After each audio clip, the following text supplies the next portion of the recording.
ನಮಸ್ಕಾರ, ಕನಸು ನ್ಯೂಸ್ಗೆ ಸ್ವಾಗತ. ನಾನು ನಿಮ್ಮ ರಾಮಕೃಷ್ಣ ಸಿಡಿ. ಈಗ ವಾರ್ತೆಗಳ ವಿವರ. ಏನಿಲ್ಲ, ಇವತ್ತಿನ ದಿವಸ ನಮ್ಮ ಗಂಗಾವತಿ ನಗರಸಭೆಯಲ್ಲಿ ನಮ್ಮ ಪೌರ ಕಾರ್ಮಿಕರು ಸಂಖ್ಯೆ ಕಡಿಮೆ ಆಗಿರೋದ್ರಿಂದ, ಜನಸಂಖ್ಯೆ ಹೆಚ್ಚಾಗಿರೋದ್ರಿಂದ ನಮ್ಮ ಪೌರ ಕಾರ್ಮಿಕರಿಗೆ ಒಬ್ಬರು ಮಾಡ್ತಕ್ಕಂತ ಕೆಲಸ ಮೂವರು ಮಾಡುವ ಒಂದು ಒತ್ತಡ ಐತಿ. ಇಲ್ಲಿ ಹೆಚ್ಚಿನ ಕಾರ್ಮಿಕರು ಬೇಕಾಗೈತಿ. ಇದುವರೆಗೂ ಸರ್ಕಾರ ಆಲ್ರೆಡಿ ಎಲ್ಲೆಲ್ಲಿ ಕಾರ್ಮಿಕರಿಲ್ಲ ಅಲ್ಲಿ ಆದಷ್ಟು ಬೇಗ ಮಾರ್ಚ್ ಒಳಗಡೆನೆ 2026 ಮಾರ್ಚ್ ಒಳಗಡೆನೆ ತಗೋಬೇಕಂತ ಹೇಳಿ 2025ರಾಗ ಇದು ಮಾಡಿ ಕಳ್ಸನೆ. ಇನ್ನುವರೆಗೂ ಯಾವುದೇ ಕಾರ್ಮಿಕರು ತಗೊಳಕ ಇಲ್ಲಿ ಇದು ತಗೊಂತ ಇಲ್ಲ. ಹಂಗಾಗಿ ಇಲ್ಲಿ ಇರ್ತಕ್ಕಂಥ ಕಾರ್ಮಿಕರಿಗೆ ಬಹಳ ತೊಂದರೆ ಆಗ್ತದೆ, ಕೆಲಸದ ಒತ್ತಡನ ಆಗ್ತದೆ. ಆಮೇಲೆ ಇಲ್ಲಿ ಇರ್ತಕ್ಕಂಥ ಕಾರ್ಮಿಕರಿಗೆ ಈಗ ಸುಮಾರು ಪೌರ ಕಾರ್ಮಿಕರು, ನೇರಪಾವತಿ ಪೌರ ಕಾರ್ಮಿಕರು 1 ತಿಂಗಳ ಬಾಕಿ ವೇತನ, ಆಮೇಲೆ ಕಾಂಟ್ರಾಕ್ಟ್ ಬೇಸಿಕ್ ನಲ್ಲಿ ಇರ್ತಕ್ಕಂಥ ಲ್ಯಾಂಡ್ ಬಿನ್ ಸೈಟ್ ನಲ್ಲಿ, ಆಮೇಲೆ ವಾಹನ ಚಾಲಕರಿಗೆ ಇರ್ಬೋದು, ಆಮೇಲೆ ಬೇರೆ ಬೇರೆ ಆಮೇಲೆ ಲ್ಯಾಂಡ್ ಬಿನ್ ಇದ್ರೊಳಗೆ ಗಾರ್ಡನರ್ ಆಗಿ ಕೆಲಸ ಮಾಡ್ತಕ್ಕಂಥವ್ರಿಗೆ ಸುಮಾರು 5-6 ತಿಂಗಳದ ವೇತನ ಬಾಕಿ. ಆಮೇಲೆ ಇನ್ನು ನಮಗೆ ಸಮವಸ್ತ್ರಗಳು ಕೊಡ್ತಕ್ಕಂಥದ್ದು, ಆಮೇಲೆ ಇದು ಏನಪ್ಪ ನಮಗೆ ಇದು ಪೌರ ಕಾರ್ಮಿಕರು ಪ್ರವಾಸೋದ್ಯಮ ಅಂತಂದೇಳಿ ವರ್ಷ ನಮಗೆ ಟೂರ್ ಕರ್ಕೊಂಡು ಹೋಗ್ತಿದ್ರು. ಆ ಪ್ರವಾಸೋದ್ಯಮ ಕೂಡ ಈ ವರ್ಷ ಇನ್ನುವರೆಗೂ ಕರ್ಕೊಂಡು ಹೋಗ್ತಾ ಇಲ್ಲ. ಅದನ್ನ ಮೌಖಿಕವಾಗಿ ಆಮೇಲೆ ಲೆಟರ್ ಮುಖಾಂತರ ಎಲ್ಲಾ ರೀತಿಯಿಂದ ಮನವಿ ಮಾಡಿದ್ವಿ. ಇವತ್ತು ನಾಳೆ ಅಂತೇಳಿ ಇದೇ ತರ ಸ್ಪಂದನೆ ಕೊಡ್ಲಾರ್ದ ಸಂಬಂಧಪಟ್ಟ ಅಧಿಕಾರಿಗಳು ಮುಂದೆ ತಳ್ಳಕತ್ತಾರ. ಇದ್ರ ಪರಿಣಾಮವಾಗಿ ಕಾರ್ಮಿಕರು ಇವತ್ತಿನ ದಿವಸ ಬಹಳ ಗಂಭೀರವಾಗಿ ಇದನ್ನ ಎದುರಿಸಕತ್ತಾರ. ಆಮೇಲೆ ಇವತ್ತು ಏನಾಗತ್ತಪ್ಪ ಅಂತಂದ್ರೆ ನಮ್ಮ ಗಂಗಾವತಿ ನಗರಸಭೆಯಲ್ಲಿ ಪ್ಲಾಸ್ಟಿಕ್ ಬ್ಯಾನ್ ಅಂತೇಳಿ, ಆಮೇಲೆ ಇನ್ನಿತರ ಇವಾಗ ಇದು ಸಿಟಿ ಮಾರ್ಕೆಟ್ ನಲ್ಲಿ ಸ್ಥಳಾಂತರ ಮಾಡಿಸ್ಬೇಕು ಬೀದಿ ವ್ಯಾಪಾರಿಗಳಿಗೆ ಅಂತೇಳಿ ನಮ್ಮ ಪೌರ ಕಾರ್ಮಿಕರನ್ನ ಬಳಸ್ಕೊಂತಾರ. ನಮ್ಮ ವಾಹನ ಚಾಲಕರನ್ನ ಮತ್ತೆ ಮೊಬೈಲ್ ಎಲ್ಲಾರು ಸೇರಿ ಕೆಲಸ ಮಾಡ್ಬೇಕಿಲ್ಲ ಅಂತ ಇಲ್ಲ. ನಾವು ನಗರಸಭೆದಾಗ ಒಂದು ಇದ್ರೊಳಗೆ ಕೆಲಸ ಮಾಡ್ತೀವಿ ಅಂದಪ್ಪ ಅಂದ್ರೆ ನಗರಸಭೆ ನಮ್ಮ ಊರು ಗಂಗಾವತಿ ಸ್ವಚ್ಛವಾಗಿರ್ಬೇಕಂತ ಎಲ್ಲಾ ಕೆಲಸ ಮಾಡೋಣ. ಆದ್ರ ಅದ್ರ ತಕ್ಕಂಗ ನಮ್ಮ ಪೌರ ಕಾರ್ಮಿಕರು ಇರ್ಬೋದು, ನಮ್ಮ ವಾಹನ ಚಾಲಕರು ನಮಗೇನಿಲ್ಲ ಹೆಚ್ಚಿನ ವೇತನ ಕೊಡ್ರಿ ಅಂತ ಕೇಳ್ತಾ ಇಲ್ಲ ನಾವು. ನಮಗೆ ಬರ್ತಕ್ಕಂಥದ್ದು ಏನ್ ಸರ್ಕಾರ ಆದೇಶ ಮಾಡಿ 5ರಿಂದ 10ನೇ ತಾರೀಕು ವೇತನ ಕೊಡ್ಬೇಕಂತೇಳಿ ಫಸ್ಟ್ ಅದು ಕೊಡ್ಲಿ. ಯಾಕಂತ ಕೇಳಿ ಇವತ್ತಿನ ದಿವಸ ಸ್ಕೂಲು ಕಾಲೇಜ್ಗಳು ಸ್ಟಾರ್ಟ್ ಆಗ್ಯಾವ. ಕಾರ್ಮಿಕರು ಇವತ್ತಿನ ದಿವಸ ಸ್ಕೂಲು ಕಾಲೇಜ್ಗಳಿಗೆ ಅಲ್ಲಿ ಇಲ್ಲಿ ಹಚ್ಬೇಕಾಗ್ತೈತಿ. ಹಂಗಾಗಿ ಅವ್ರ ವೇತನ ಆದಷ್ಟು ಬೇಗ ಬಿಡುಗಡೆ ಮಾಡ್ಬೇಕು. ನಮ್ಮ ಬಾಕಿ ವೇತನ, ಆಮೇಲೆ ಏನ್ ಅರೇರ್ಸ್ ಅಂತ ಇರ್ಬೋದು, ಇಲ್ಲ ನಮಗೆ ಕೇಸ್ ಹಾಕಿದ ಅಮೌಂಟ್ 3 ವರ್ಷದಿಂದ ನೆನಗುದಿಗೆ ಬಿದ್ದೈತಿ ನೋಡೋದು ಅಮೌಂಟ್ ಆದೇಶ ಆದ್ರೂ ಕೂಡ ಅದು ಕೂಡ ಬಿಡುಗಡೆ ಮಾಡ್ಬೇಕು. ಆಮೇಲೆ ಮತ್ತೆ ನಮ್ಮ ಸಮವಸ್ತ್ರಗಳು ಇರ್ಬೋದು, ಆಮೇಲೆ ಸಾಧನ ಸಲಕರಣೆಗಳು ಇರ್ಬೋದು, ಸಮರ್ಪಕವಾಗಿ ಕರೆಕ್ಟ್ ಕೊಡ್ತಕ್ಕಂತ ನಿಗದಿಯಲ್ಲೇ ಕೊಡ್ಬೇಕು ಕಾರ್ಮಿಕರಿಗೆ ಅಂತ ಹೇಳ್ತಾ ಈ ಮೂಲಕ ತಮಗೆ ಗಮನಕ್ಕೆ ಇಲ್ಲ ಅಂದಪ್ಪ ಅಂದ್ರ ಇವತ್ತಿನ ನಮ್ಮ ಪೌರ ಕಾರ್ಮಿಕರದು ಸಂಘಟನೆ ಕರ್ನಾಟಕ ಪ್ರಗತಿಪರ ಪೌರ ಕಾರ್ಮಿಕರ ಸಂಘಟನೆ ಅಂತ ಇದೆ. ಆಮೇಲೆ ಕರ್ನಾಟಕ ಪ್ರಗತಿಪರ ತ್ಯಾಜ್ಯ ಸಾಗಿಸುವ ವಾಹನ ಚಾಲಕರ ಸಂಘಟನೆ ಅಂತ ಇದೆ. ಈ ಸಂಘಟನೆಗಳಿಂದ ನಾವು ನಮ್ಮ ಹೋರಾಟ ಮಾಡ್ತೀವಿ. ಮತ್ತೆ ಮುಂದಿನ ದಿನದಲ್ಲಿ ಲೆಟರ್ ಕೊಟ್ಟು ಅವ್ರಿಗೆ ಯಾವ ಅಧಿಕಾರಿಗೆ ಸಂಬಂಧಪಟ್ಟ ಅಧಿಕಾರಿಗಳಿಗೆ ಎಲ್ಲಾ ರೀತಿಯಿಂದ ಲೆಟರ್ ಕೊಟ್ಟು ಮನವಿ ಮಾಡ್ತೀವಿ. ಅದಕ್ಕೆ ಸ್ಪಂದನೆ ಕೊಡ್ಲಿಲ್ಲ ಅಂದ್ರೆ ಮುಂದಿನ ದಿನದಾಗ ನಾವು ಇದು ಪರಿಣಾಮ ಇಲ್ಲಿ ನಗರಸಭೆ ಪೌರಾಯುಕ್ತರು ಇರ್ಬೋದು, ಸಂಬಂಧಪಟ್ಟ ಅಧಿಕಾರಿಗಳು ಎದುರಿಸಬೇಕಾಗ್ತದೆ ಅಂತೇಳಿ ಈ ಮೂಲಕ ತಮಗೆ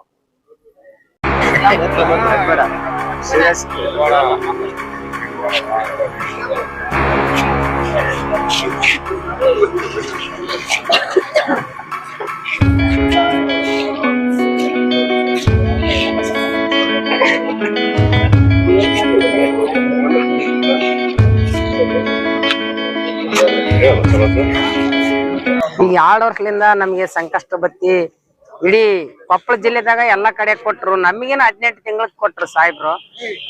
ಮತ್ತೆ ಒಳ್ಳೆ ನಮಗೆ ಸಂಕಷ್ಟ ಬತ್ತಿ ಕೊಡ್ರಿ ಸರ್. ನಾವು ಪೌರ ಕಾರ್ಮಿಕರು ದುಡಿತೀವಲ್ಲ, ನೀವು ಕೈಲಿಂದ ಹೇಳಿದ್ರೆ ನಾವು ಪ್ರತಿಯೊಂದ್ರಾಗ ನಾವು ಯಾವ್ದ ನಿಮ್ ಮಾತಿನಾಗ ಹಿಂಕರ್ಸ್ಲಾರ್ದಂಗ ನಾವ್ ಕೆಲಸ ಮಾಡ್ಕೊಂಬರ್ತೀವಿ ಕೊಡ್ರಿ ಸರ್ ಅಂತ ಕೇಳಿದ್ರ ಕಮಿಷನರ್ ಸಾಹೇಬ ನಮ್ಗೆ ನಿಮ್ಗೆ ಏನ ಬರಗಲ್ಲ, ಪರ್ಮನೆಂಟ್ ವರ್ಕರ್ಸಿಗೆ ಮಾತ್ರ ಬರ್ತೈತಿ, ನಿಮ್ಗೆ ಏನ ಬರಗಲ್ಲ ಅಂತ ನಮ್ಮನ್ನ ಪ್ರತಿಯೊಂದ್ರಾಗ ಹಿಂದಕ್ ತಡೆಗಟ್ಟಿ ಬಿಟ್ರ. ಈಗ ಅದ್ ತಡೆಗಟ್ಟಿದ್ರೆ ಅದನ್ನು ಬಿಟ್ಟಿವಿ, ನಾವು ಸಂಕಷ್ಟ ಬತ್ತಿ ಬಿಟ್ಟಿವಿ. ಈಗ ನಮ್ದು 19 ಲಕ್ಷ ಗುಲ್ಬರ್ಗ್ಲಿಂದ ನಮ್ಗೆ ಆರ್ಡರ್ ಆಗೈತೆ.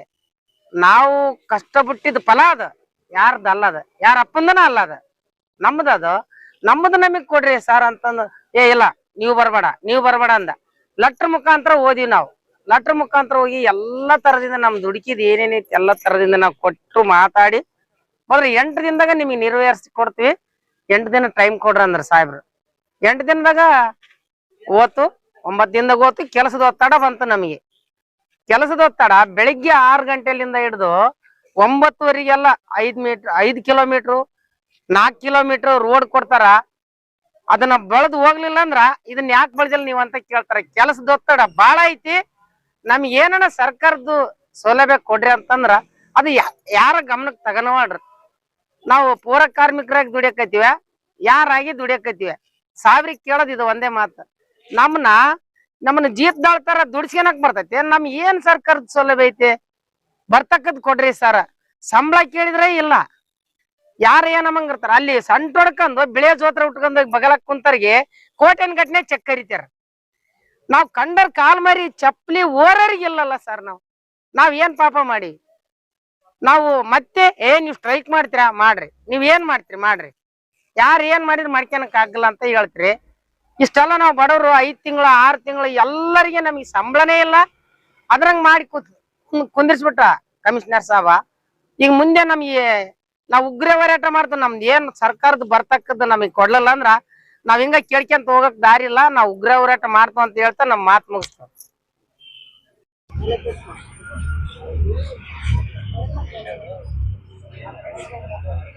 ಕೇಶವ ನಾಯಕ್ ಅಂತೇಳಿ ಕರ್ನಾಟಕ ಪ್ರಗತಿಪರ ತಾಜಾ ಸಾಗಿಸುವ ವಾಹನ ಚಾಲಕರ ಸಹಾಯಕರ ಹಾಗೂ ಚಾಲಕರ ಸಹಾಯಕರ ಸಂಘದ ರಾಜ್ಯ ಕಾರ್ಯದರ್ಶಿಯಾಗಿ ನಾನು ಕೆಲಸ ಮಾಡ್ತಾ ಇದ್ದೇನೆ. AICCP ಸಂಯೋಜಿತ ಸಂಘಟನೆ ಇದು.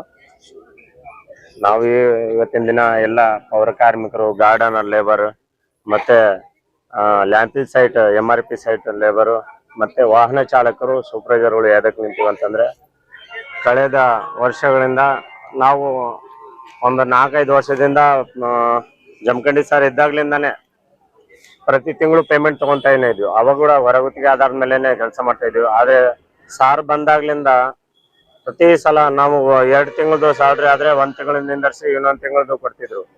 ಹಿಂಗೆ ಮಾಡ್ಕೊಂತ ಬರ್ತಾ ಇದ್ವಿ. ಇವತ್ತಿನ ದಿನ 4ನೇ ತಿಂಗಳದ್ದು ಸಂಬಳ ಬಾಕಿ ಇದೆ. ಆಮೇಲೆ ಗಾರ್ಡನ್ ಲೇಬರ್ದು ಅವ್ರದ್ದು 4 ತಿಂಗಳದ್ದು ಬಾಕಿ ಇದೆ. ಲ್ಯಾಂಪಿಂಗ್ ಸೈಟ್ ನಲ್ಲಿ ಕೆಲಸ ಮಾಡೋರ್ದು 6 ತಿಂಗಳದ್ದು ವೇತನ ಬಾಕಿ ಇದೆ.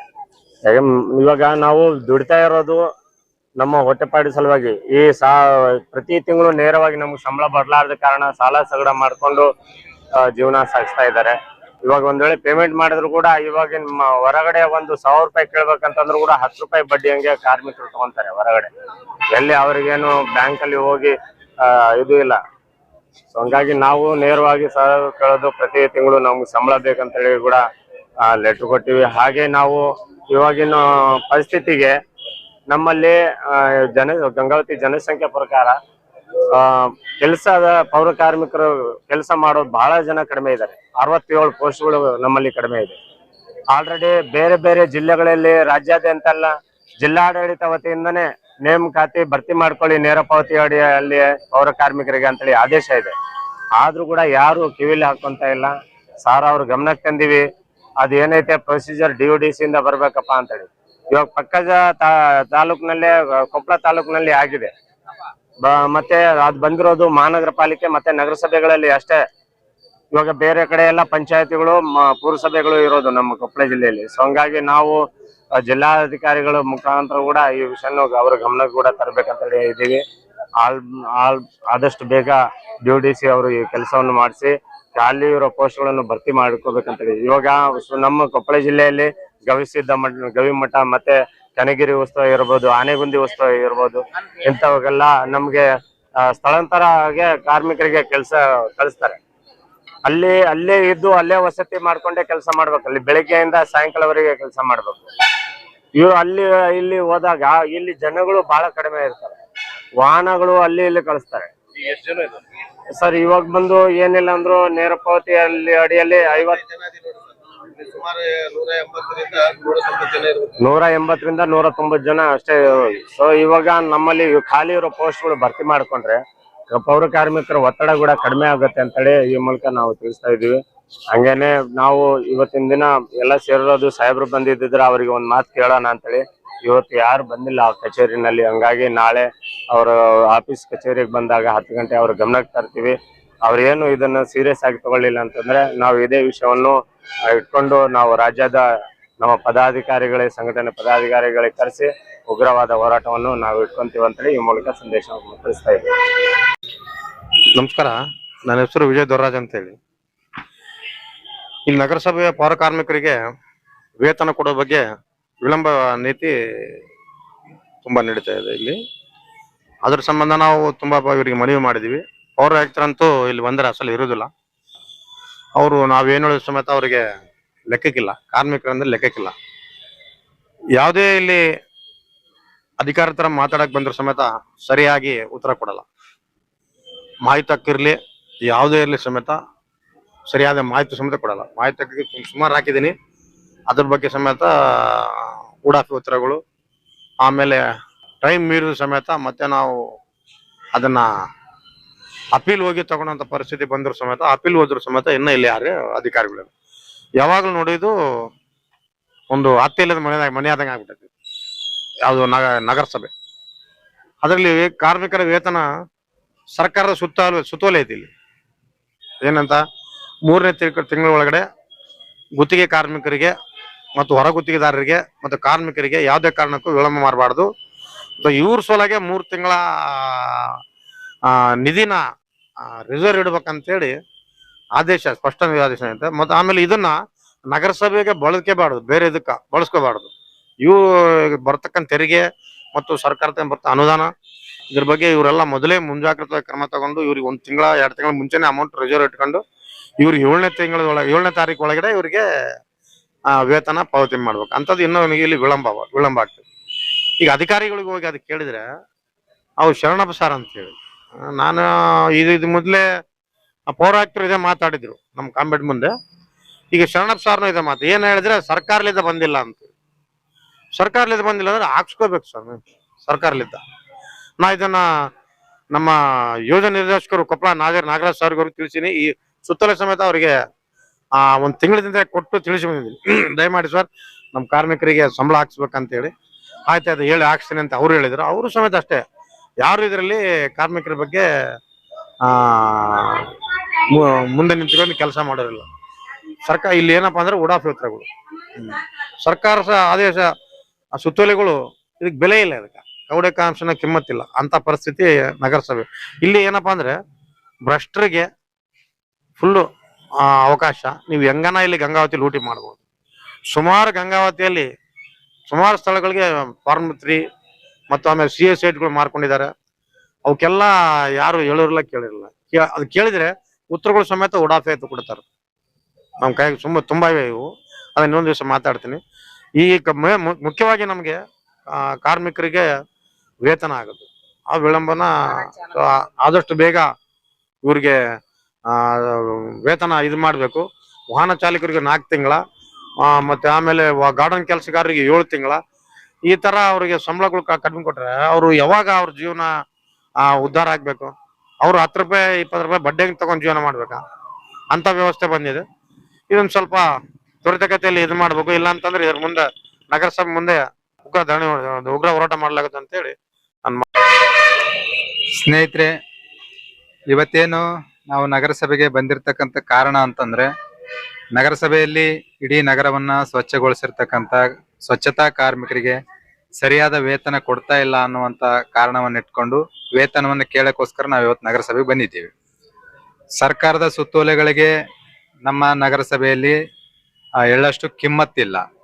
ಸರ್ಕಾರದ ಆದೇಶಗಳಿಗೇನೆ ಕಿಮ್ಮತ್ ಕೊಡದೇನೆ ಆಡಳಿತ ಮಾಡ್ತಕ್ಕಂಥ ಯಾವ್ದಾದ್ರು ಆಡಳಿತ ಇದ್ರೆ ಅದು ನಮ್ಮ ಗಂಗಾವತಿ ನಗರಸಭೆಯವರು. ಪೌರ ಕಾರ್ಮಿಕರಿಗೆ 1 ತಿಂಗಳು ಪೇಮೆಂಟ್ ಕೊಟ್ಟಿಲ್ಲ, ವಾಹನ ಚಾಲಕರಿಗೆ 4 ತಿಂಗಳು ಪೇಮೆಂಟ್ ಕೊಟ್ಟಿಲ್ಲ, SWM ಸೈಟ್ ನಲ್ಲಿ ಕೆಲಸ ಮಾಡ್ತಿರ್ತಕ್ಕಂಥ ಗುತ್ತಿಗೆದಾರ ಕಾರ್ಮಿಕರಿಗೆ 5 ತಿಂಗಳು ಪೇಮೆಂಟ್ ಇಲ್ಲ. ಮತ್ತೆ ಇಡೀ ಗಂಗಾವತಿ ಇರ್ತಕ್ಕಂಥ ಪಾರ್ಕ್ ನ ಕಾವಲುಗಾರ ಕೆಲಸ ಮಾಡ್ತಿರ್ತಕ್ಕಂಥದ್ದು ಮತ್ತೆ ಸ್ವಚ್ಛತೆ ಕೆಲಸ ಮಾಡ್ತಿರ್ತಕ್ಕಂಥ ಕಾರ್ಮಿಕರಿಗೆ ಸುಮಾರು 4-5 ತಿಂಗಳು ಪೇಮೆಂಟ್ ಇಲ್ಲ. ಹಂಗಾಗಿ ಇಷ್ಟು ಜನ ಕಾರ್ಮಿಕರಿಗೆ ವೇತನ ಕೊಡದೇನೆ ಅದ್ ಯಾವ ರೀತಿ ಇಲ್ಲಿ ಆಡಳಿತ ನಡೆಸ್ತಾರ ಪೌರಾಯುಕ್ತರು ನಮಗಂತೂ ಗೊತ್ತಿಲ್ಲ. ಸೊ ಕಾಮ್ರೇಡ್ ಹೇಳ್ದಂಗೆನೆ ನಾವು ಸುಮಾರು ಸರಿ ಅವ್ರನ್ನ ಭೇಟಿ ಆಗಿ ಬಂದಿವಿ. ನಾವು ವರ್ಷಾನ್ಗಟ್ಲೆ ಕಾದ್ರೆ ಅವ್ರು ಒಂದ್ಸರಿ ನಮಗೆ ಭೇಟಿ ಆಗಕ್ಕ ಅವಕಾಶ ಸಿಕ್ಕಿದೆ. ಅವ್ರು ಯಾವಾಗ ಕೂಡ ಇಲ್ಲಿ ಇರಲ್ಲ. ಹಂಗಾಗಿ ಕಾರ್ಮಿಕರಿಗೆ ಅನ್ಯಾಯ ಆಗುವಂತ ಕೆಲಸ ಆಗ್ಬಾರ್ದು. ಸೊ 3-4 ತಿಂಗಳು ಪೇಮೆಂಟ್ ಇಲ್ಲ ಅಂತಂದ್ರೆ ಅವ್ರು ಯಾವ ರೀತಿ ಬದುಕ್ತಾರ ಅನ್ನುವಂಥದ್ದನ್ನ ಅವರ ಬದುಕನ್ನ ತಾವೆಲ್ಲರೂ ಕೂಡ ಅರ್ಥ ಮಾಡ್ಕೋಬೇಕು. ಕಾರ್ಮಿಕರಿಗೆ ತೊಂದರೆ ಕೊಡುವಂತ ಕೆಲಸ ನಗರಸಭೆಯ ಪೌರಾಯುಕ್ತರಾಗ್ಲಿ ಸಂಬಂಧಿಸಿರ್ತಕ್ಕಂಥ ಅಧಿಕಾರಿಗಳು ಮಾಡಬಾರ್ದು. ಕೂಡ್ಲೆ ಅವರ ವೇತನವನ್ನ ಈ ಕೂಡ್ಲೇನೆ ಕೊಡ್ಬೇಕು. ಅವರ ಬದುಕಿಗೆ ಒಂದು ದಾರಿ ಮಾಡಿ ಕೊಡ್ಬೇಕು. ವೇತನ ಇಲ್ಲ ಅಂತಂದ್ರೆ ಅವ್ರ ಬದುಕು ಬಹಳ ಕಷ್ಟ ಆಗುತ್ತೆ. ಹಂಗಾಗಿ ಸರಿಯಾದ ಸಮಯಕ್ಕೆ ವೇತನವನ್ನು ಕೊಡುವಂತ ಕೆಲಸ ಮಾಡ್ಬೇಕು. ನಾವೀಗಾಗ್ಲೇ ಅದಕ್ಕೆ ಸಂಬಂಧಪಟ್ಟಂಗ ಒಂದು ಪತ್ರ ಕೂಡ ಕೊಟ್ಟಿದ್ದೀವಿ. ನೀವು ಏನ್ ಬಾಕಿ ವೇತನ ಅದ ಅದನ್ನ ಒಂದ್ 15 ದಿನಗಳ ಒಳಗೆ ಚುಕ್ತಾ ಮಾಡ್ಲಿಲ್ಲ ಅಂತಂದ್ರೆ ನಾವು ತಮ್ಮ ನಗರಸಭೆ ಮುಂದೆ ಪ್ರತಿಭಟನೆಯನ್ನ ಮಾಡ್ತೀವಿ ಅಂತ ಹೇಳಿ ನಾವೀಗಾಗಲೇ ಕೂಡ ಪತ್ರನು ಕೂಡ ಕೊಟ್ಟಿದ್ದೀವಿ. ಹಂಗಾಗಿ ಈಗ ಮತ್ತೊಂದ್ಸರಿ ಹೇಳ್ತಾ ಇದ್ದೀವಿ, ನೀವೇನಾದ್ರೂ ಈ ವೇತನವನ್ನ ಕೊಡೋ ನಿಟ್ಟಿನಲ್ಲಿ ಕೆಲಸ ಮಾಡಿಲ್ಲ ಅಂತಂದ್ರೆ ನಾವು ಅನಿವಾರ್ಯವಾಗಿ ನಮ್ಮ ಸಂಘಟನೆಯಿಂದ ಅನಿರ್ದಿಷ್ಟಾವಧಿ ಪ್ರತಿಭಟನೆಯನ್ನ ತಮ್ಮ ನಗರಸಭೆಯ ಮುಂದ ಮಾಡ್ಬೇಕಾಗತ್ತ ಅನ್ನುವಂತ ಮಾತನ್ನ ಹೇಳಿ ನನಗೆ ಮಾತಾಡಕ್ ನಮಸ್ಕಾರ. ನನ್ನ ಹೆಸರು ಸೈಯದ್ ಬುರಾನುದ್ದೀನ್, ಗಂಗಾವತಿ ತಾಲೂಕು ಬೀದಿ ಬದಿ ತಾಲೂಕು ಅಧ್ಯಕ್ಷ ನಾನು.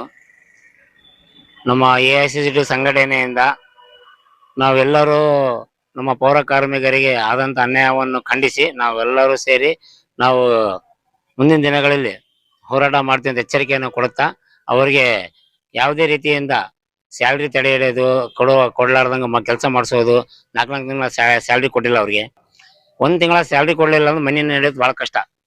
ಇವಾಗ ಎಲ್ಲ ತುಟ್ಟಿದೆ, ಯಾವ್ದು ಸಸ್ತ ಅಲ್ಲ. ಮನೆ ಬಾಡಿಗೆ ಕಟ್ಟಬೇಕು, ಎಲ್ಲ ನೋಡ್ಬೇಕು, ಕರೆಂಟ್ ಬಿಲ್ ಪ್ರತಿಯೊಂದು ನೋಡ್ಬೇಕು. 15 ದಿವಸ 20 ದಿವಸ ಸುಮ್ಮನೆ ಇರ್ತಾರೆ ಯಾರು. 4 ತಿಂಗಳ 3 ತಿಂಗಳ ಮನೆ ನಡಿಬೇಕಲ್ಲ. ಸ್ಕೂಲ್ ಫೀಸ್ ಇರ್ತಾವ, ನಾಳೆ ಸ್ಕೂಲ್ ಅಡ್ಮಿಷನ್ ಎಲ್ಲ ಸ್ಟಾರ್ಟ್ ಆಗ್ತಾವ. ಅವ್ರು ಪೌರ ಕಾರ್ಮಿಕರು ಎಲ್ಲಿಂದ ತಂದ್ಕೊಡ್ಬೇಕು? ಅವರು ಮತ್ತೆ ಸಾಲ ಸೂಲ ಮಾಡ್ಬೇಕು, ಅಲ್ಲಿ ಇಲ್ಲಿ ಮತ್ತೆ ಅವ್ರ ಹತ್ರ ಇವ್ರ ಹತ್ರ ಕೇಳ್ಬೇಕು. ಅಂತ ಪರಿಸ್ಥಿತಿ ನಿರ್ಮಾಣ ಆಗೈತಿ. ನಾನು ದಯವಿಟ್ಟು ನಮ್ಮ ಪೌರಾಯುಕ್ತರಿಗೆ ಮತ್ತೆ ಅಧಿಕಾರಿಗಳಿಗೆ ಎಲ್ಲರಿಗೆ ನಾನು ಮನವಿ ಮಾಡೋದೇನಪ್ಪ ಅಂದ್ರೆ, ಅವ್ರದ್ದು ಪಗಾರ ಸ್ಯಾಲ್ರಿ ಎವ್ರಿ ಮಂತ್ ಕೊಟ್ರೆ ಚೆನ್ನಾಗಿರುತ್ತ. 4 ತಿಂಗಳಿಗೊಮ್ಮೆ 5 ತಿಂಗಳಿಗೊಮ್ಮೆ 3 ತಿಂಗಳಿಗೊಮ್ಮೆ ಕೊಟ್ರೆ ಅವ್ರು ಬಹಳ ಕಷ್ಟ ಆಗುತ್ತೆ ಮನಿ ನಡ್ಸೋದು. ಅವರು ಎಲ್ಲರಿಗಿಂತ ಮುಂಚೆ ಬಂದು ಇಡೀ ಗಂಗಾವತಿನ ಸ್ವಚ್ಛ ಮಾಡ್ತಾರ, ಆದ್ರೆ ಎಲ್ಲರಿಗಿಂತ ಲಾಸ್ಟ್ ಸ್ಯಾಲ್ರಿ ಕೊಡ್ತಾರ ಅವ್ರಿಗೆ. ಅವರು ಸ್ಯಾಲ್ರಿ ಅವರೆಲ್ಲ ನೌಕರಿ ಮಾಡೋರು, ಅವರೆಲ್ಲ 30ನೇ ತಾರೀಕು 5ನೇ ತಾರೀಕು ತಗೊಂಡ್ಬಿಡ್ತಾರ. ಇವ್ರು 4ನೇ ತಾರೀಕು 3 ತಿಂಗಳ 4 ತಿಂಗಳ ಸ್ಯಾಲ್ರಿ ಬರಲಿಲ್ಲ ಅಂದ್ರೆ ಇವ್ರು ಏನ್ ಮಾಡ್ಬೇಕು? ನಾಳೆ ಏನಾರ ಅರ್ಜೆಂಟ್ ಇವ್ರು ದವಾಖಾನಿಗೆ ಬಿತ್ತಪ್ಪ ಏನಾರ ಆತರ ಎಲ್ಲಿ ಹೋಗ್ಬೇಕು? ಇವ್ರು ಯಾರು ಕೇಳ್ಬೇಕು? ಇಂತ ಪರಿಸ್ಥಿತಿ ಇದಾವ. ಅವ್ರು ಬೆಳಗ್ಗೆ 5 ಗಂಟೆಗೆ ಬಂದು ಎದ್ದು ಕೆಲಸ ಮಾಡ್ತಾರ. ಅವ್ರಿಗೆ ಯಾವುದೇ ರೀತಿಯಿಂದ ಒಂದು ಪರಿಕರಗಳು ಕೊಟ್ಟಿಲ್ಲ, ಅವ್ರಿಗೆ ಯೂನಿಫಾರ್ಮ್ ಕೊಟ್ಟಿಲ್ಲ, ಆಮೇಲೆ ಮಾಸ್ಕ್ ಕೊಟ್ಟಿಲ್ಲ, ಶೂಸ್ ಕೊಟ್ಟಿಲ್ಲ. ಅವ್ರು ಸರಿಯಾದ ವ್ಯವಸ್ಥೆ ಮಾಡ್ರಿ. ಅವ್ರು ನಮ್ಮಂಗ್ ಮನುಷ್ಯರು. ಅವ್ರಿಗೂ ಒಂದು ನೀವು ಯಾವ ತರ ದುಡಿಸ್ಕೊಳ್ತೀರ ಅನ್ನೋದು ಅದು ಇಂಪಾರ್ಟೆಂಟ್. ಧನ್ಯವಾದಗಳು. ನಾವು ದುಡಿಯುವಂತ ಪೌರ ಕಾರ್ಮಿಕರು ನಮ್ಮ ಅಕ್ಕ ಒತ್ತಾಯಗಳು ಸರ್ಕಾರದಿಂದ ಏನು ನಮಗಾಗಿ ಬಂದಿರ್ತಾವ ಅವನ್ ಕೊಡ್ರಿ ಅಂತ ನಾವು ಕೇಳ್ತಾ ಇದೀವಿ. ಅವನ್ ಬಿಟ್ರು ಬೇರೆ ಏನ್ ಕೇಳಿಲ್ಲ. ದುಡಿತೀವಿ. ದುಡಿಯಂತ ಪೌರ ಕಾರ್ಮಿಕರು ನಿಮ್ಗಾಗಿ ನಾನ್ ಇರ್ತು, ನಮ್ಗಾಗಿ ನೀವಿರೋ ಅಂತೇಳಿ ಹೇಳ್ತಾರ ಸಾಹೇಬ್ರು. ಹೇಳಿದ್ರು ಕೂಡ ನಮ್ದು ಏನ್ ಸರ್ಕಾರದಿಂದ 21 ದಿನದ್ದು ಕೊಡ್ಬೇಕನ್ನಂಗೈತೆ, ಸಂಕಷ್ಟ ಬತ್ತಿ ಕೊಡ್ಬೇಕನ್ನಂಗೈತೆ. 19 ಲಕ್ಷ ಗುಲ್ಬರ್ಗ್ಲಿಂದ ಆರ್ಡರ್ ಆಗೈತೆ. ಆರ್ಡರ್ ಆಗಿ ಬಂದು 2 ವರ್ಷ ಆತು. ನಾವು ಅಲ್ಲಿ ದುಡಿಬೇಕು, ಬಿಸಿಲಾಗ ಕಾಂಬ ಬಿಸಿಲಾಗ ದುಡಿಬೇಕು, ಮತ್ತೆ ಅಲ್ಲಿಂದ ಬಂದು ಯಪ್ಪ ಎಣ್ಣ ಅಂತ ಕೇಳ್ಬೇಕು. ಇಂಥ ಪರಿಸ್ಥಿತಿ ನಮಗ್ ಬಂದಂತ, ನಮ್ಮ ಪೌರ ಕಾರ್ಮಿಕರಿಗೆ ಬಂದಂತ ಪರಿಸ್ಥಿತಿ ಮತ್ತೊಬ್ರು ಯಾರಿಗೆ ಬರಬಾರ್ದು. ಆದ್ರ ನಮ್ಮನ್ನ ಕೇರ್ ಮಾಡಂತಾರ ಯಾರು ಇಲ್ಲ ಇಲ್ಲಿ ಮುನ್ಸಿಪಾಲ್ಟಿಯಾಗ. ನಮ್ಗೇನು ನಾವು ಬ್ಯಾರದ್ ಏನ್ ಕೇಳ್ತೀವಿ? ನಾವು ದುಡ್ದಿದ್ದು ಕೊಡ್ರ ಅಂತ ಕೇಳ್ತೀವಿ. ನಮ್ ದುಡ್ದಿದ್ದು ನಮ್ಗೆ ಆಗಿ ಸರ್ಕಾರ ಇವ್ರಿಗೆ ಇಂಥದ್ ಕೊಡ್ರಿ ಅಂತ ಆರ್ಡರ್ ಆಗೈತಿ ಅಂದ್ರ ಮಾತ್ರ ಅದನ್ನ ಕೊಡ್ರಿ ಅಂತ ನಾವ್ ಕೇಳ್ತೀವಿ. ನಮಗ್ ಕೊಡ್ತಾರ, ನಮಗ್ ಬಂತು, ಅಲ್ಲಿ ಬಂದೈತೆ, ಕೊಪ್ಪಳದಾಗ ಬಂದೈತೆ, ಕುಷ್ಟಗಿಯಾಗ ಬಂದೈತೆ, ಕಾಟಿಗೆ ಭಾಗ್ಯನಗರಕ್ಕೆ ಕೊಟ್ಟಾರ, ಕನಗಿರಿ ಎಲ್ಲಾ ಜಿಲ್ಲೆದಲ್ಲಿ ಕೊಟ್ಟಾರ. ಕೊಪ್ಪಳ ಜಿಲ್ಲೆದ್ದು ಸಂಬಂಧಪಟ್ಟಿದ್ದು ಇಲಾಖೆಗಳು ಎಲ್ಲೆಲ್ಲಿದಾವ, ಪಟ್ಟಣ ಪಂಚಾಯತ್ ಇರ್ಲಿ, ಪಂಚಾಯತಿ, ತಾಲೂಕ್ ಪಂಚಾಯತಿ ಎಲ್ಲ ಕಡೆ ಕೆಲಸ ಮಾಡೋರಿಗೆ ಎಲ್ಲ ಕೊಟ್ಟಾರ. ಇಲ್ಲಿ ಮಾತ್ರ ಪರ್ಮನೆಂಟ್ ವರ್ಕರ್ಸಿಗೆ ಮಾತ್ರ ಕೊಡ್ಬೇಕು. ನಾವು ಪರ್ಮನೆಂಟ್ ವರ್ಕರ್ಸ್ ಕೆಲಸ ಮಾಡ್ತಾರ, ನಾವು ಮಾಡಲ್ಲ. ನೀವ್ ಎಲ್ಲಿ ಸುಡುಗಾಡೆಗೆ ಹೇಳಿದ್ರು ಕೂಡ ನಾವು ಸುಣ್ಣ ಬರ್ದು ದುಡ್ದು ಬರ್ತು. ಆದ್ರ ನಮ್ಗೆ ಏನ್ರಿ, ನಾವು ಎಷ್ಟು ದುಡ್ದು ಅಪಾಪ ಅನಿಸ್ತೀರಿ ಅಂದ್ರ ನಿಮ್ಗೆ ಏನ್ ಒಳ್ಳೇದಾಗ್ತೈತೆ? ನಮ್ಗೆ ಏನ್ ಬರ್ತಕ್ಕದೈತೆ ಕೊಟ್ಟು ಬಿಡ್ರಿ. ಅದನ್ನ ಕುಂತ್ಕೊಂಡ ನೀವು ಗಮನಕ್ಕೆ ತಗೊಂಡ್ ಮಾಡಿದ್ರ 1 ವಾರದಾಗಲ್ಲ ನಮ್ದು ಏನಮ್ಮದ್ ಕೆಲಸ ಈಡೇರ್ಸಕ್ಕ ನಿಮ್ಗೆ ಶಕ್ತಿ ಕೊಟ್ಟಿಲ್ಲ ದೇವ್ರು. ನೀವು ನೆಳ್ಳಕ್ ಕುಂತು ದುಡಿಯಾರು, ನಾವ್ ಬಿಸಿಲಾಗ ದುಡಿಯಾರು. ನೀವು ಅದೇ 1 ತಿಂಗಳ ಸಂಬಳ ಬಿಟ್ಬಿಡ್ರಿ ಸರ್. 1 ತಿಂಗಳ ಸಂಬಳ ಬಿಟ್ಟು ನೀವು ಬದುಕ್ರಿ. ನಾವು ಪೌರ ಕಾರ್ಮಿಕರು ಕಾಮ ಬಿಸಿಲಾಗ ದುಡಿಯೋರಿಗೆ ನೀವು ಕೇರ್ ಮಾಡ್ಬೇಡ್ರಿ ಅಂದ್ರ ನೀವು ಬಿಟ್ರಿ. ನೀವ್ 1 ತಿಂಗಳ ಸಂಬಳ ಬಿಟ್ಟು ಬದುಕ್ರಿ. ನಿಮ್ ಬದುಕ ದಾರಿ ಹೆಂಗಂತಂದ್ ಗೊತ್ತಾಗ್ತೈತಿ. ಮತ್ತೆ ಹೇಳ್ತೀರಿ ನೀವು ನಿಮ್ ಮಕ್ಕಳ ವಿದ್ಯಾವಂತರು ಮಾಡ್ರಿ. ನೀವು ಬರ್ತೀರಿ ಹೇಲ್ ಬೆಳಕ ಮಕ್ಕಳಿಗೆ ಹಚ್ಬಾಡ್ರಿ, ಮೊಮ್ಮಕ್ಕಳಿಗೆ ಹಚ್ಬಾಡ್ರಿ. ಅವ್ರಿಗೆ ವಿದ್ಯಾವಂತರು ಮಾಡ್ರಿ, ಒಳ್ಳೆ ಕೂಲಿಗೆ ಕಳ್ಸ್ರಿ, ಅವ್ರಿಗೆ ಒಳ್ಳೆ ಸ್ಟೂಡೆಂಟ್ ಕಳ್ಸ್ರಿ, ಅವ್ರನ್ನ ಓದಿಸ್ರಿ, ಬರ್ಸ್ರಿ ಅಂತ ಕೇಳ್ತೀರಿ. ಬರಾ 15,000 ರೂಪಾಯಿ ಸಂಬಳದಾಗ ಅದನ್ನ ಸರಿಗ್ ಬರ್ಲಿಲ್ಲ ಅಂದ್ರ ಮಕ್ಕಳಿಗೆ ಏನ್ ಬಂತ ನಾವು ಸಾಲಿ ಕಲಿಸಿ ಏನ್ ಇದ್ದೇವಂತರ್ನ್ ಮಾಡೋಣ. ನಾವು ಒಟ್ಟಿಗೆ ಕೂಳ್ ಕಾಣಕ್ಕೆ ಗತಿಲ್ಲ. ನೀವು 3 ತಿಂಗಳ 5 ತಿಂಗಳ 6 ತಿಂಗಳ ಇದ್ರಂಗ ಸಂಬಳ ಕೊಟ್ನಪ್ಪ ಅಂದ್ರ ನಾವ್ ಮೊಮ್ಮಕ್ಕಳು ಏನ್ ಓದಿಸ್ಬೇಕು, ಮಕ್ಕಳು ಏನ್ ಓದಿಸ್ಬೇಕು? ಅವ್ರನ್ನ ಏನ್ ಇದ್ದೇವಂತರ್ನ್ ಮಾಡ್ಬೇಕು. ನಾವು ಸಾವ್ಕಾರ ಆದ್ನಪ್ಪ ಅಂದ್ರ ಆರಾಮ್ ಚೇರಿ ಮೇಲೆ ಕುಂತ್ಕೊಂಡು ಜೀವನ ಮಾಡ್ಬೋದಲ್ಲ.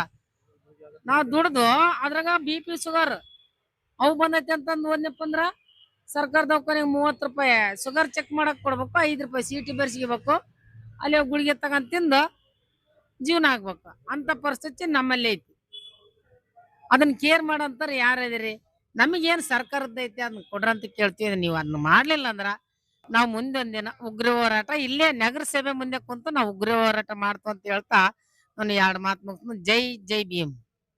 ಮುಂದಿನ ವಾರ್ತೆಗಳೊಂದಿಗೆ ಭೇಟಿಯಾಗೋಣ. ನಮಸ್ಕಾರ.